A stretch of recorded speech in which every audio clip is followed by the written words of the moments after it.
Hello friends, అందరికీ నమస్కారం. Telugu life story వింటున్న ప్రతి ఒక్కరికి థ్యాంక్ యూ సో మచ్. అలాగే ఆ విశ్వానికి కృతజ్ఞతలు. మనీ మంత్ర అంటే మైండ్ మంత్ర. మీరు తెలుసుకోవాల్సిన విషయాలు, అలాగే మీరు పాటించాల్సిన విషయాలు అన్నీ చెప్పబడింది. మీరు వినాల్సింది అంతే. మీకు ఒకవేళ ఓపిక ఉంటే అర్థం చేసుకొని మరీ ఫాలో కాండి. అర్థమయ్యిందా ఫ్రెండ్స్? మీ కోరికై మీరు జీవించటానికి ఈ 5టిని పాటించండి. 1. ఉదయం సూర్యోదయం లోపే మేల్కోనండి. 2. స్నానము కాగానే సూర్యునికి నమస్కరించండి. 3. ప్రతిరోజు ఆవుకి లేదా పక్షులకి ఆహారం పెట్టండి. 4. నుదుట ఖచ్చితంగా కుంకుమ ధరించండి. 5. ధ్యానం ప్రతిరోజు చేయండి. మీరు వీటిని నియమాలుగా పెట్టుకోండి.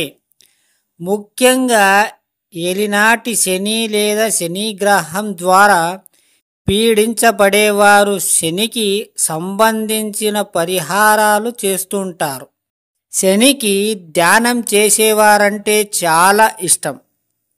కావున ధ్యానం చేయడం వలన శని గ్రహానికి సంబంధించిన ఇబ్బందులు ఉండవు. పూర్తిగా శాకాహారిగా మారిపోండి. శనికి సంబంధించిన ఇతర పరిహారాలు ఏమీ అవసరం లేదు. మీరు రోజు ఇవి పాటించాల్సిందే. పాటిస్తే మీకు అన్ని మీ సమస్యలన్నీ క్లియర్ అవుతుంది. అర్థమయ్యిందా ఫ్రెండ్స్? మనము రోజు మనకి ఏదైనా సరే సమస్య వచ్చినప్పుడు మీరు మెడిటేషన్ చేయండి.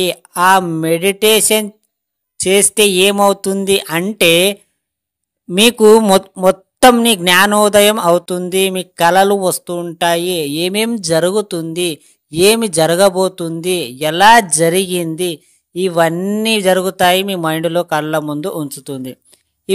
ఇవన్నీ ఎప్పుడు జరుగుతుంది అంటే మీరు కేవలం కళ్ళు మూసుకొని మాత్రమే ఉండండి. మీరు ఎక్కడ అటు ఇటు కదలకండి. జస్ట్ కళ్ళు మూసుకొని పరిశోధన చెయ్యండి. కళ్ళ ముందు మీకు ప్రతి ఒక్కటి మీ ముందు ఉంటుంది. దాన్ని కాస్త గమనించాలి అంతే. అది ఎలా కనిపిస్తుంది, అది ఎలా కనిపెట్టాలి అంటే ఒక ఎగ్జాంపుల్. మీరు లేదా పడుకునే ముందు లేదా పడుకున్న తర్వాత మీరు కళ్ళు మూసుకుంటారు కదా, సడన్లీ మీకు నిద్రపోదు కదా. అలాంటి టైంలో మీరు కావాలని ఒక కోరిక పెంచుకోండి. ఆ కోరిక మీ దగ్గర ఉంటే ఎలా ఉండేవాడిని, ఎలా లేదు, ఏం చేసేవాడిని, ఇవన్నీ ఒక్కసారి మీరు ఇమాజినేషన్ చేసుకోండి. అంటే మీరు ఇవన్నీ ధరించిన నా దగ్గర ఉన్నది, నేను ఇలాగే బిహేవ్ చేస్తాను ఉన్నప్పుడు అని మీరు అనుకోవాలి. అప్పుడే ఇవన్నీ జరుగుతాయి. మీకు ఏదైనా మీకు శని ఉన్నది అని అంటారు కదా చాలామంది.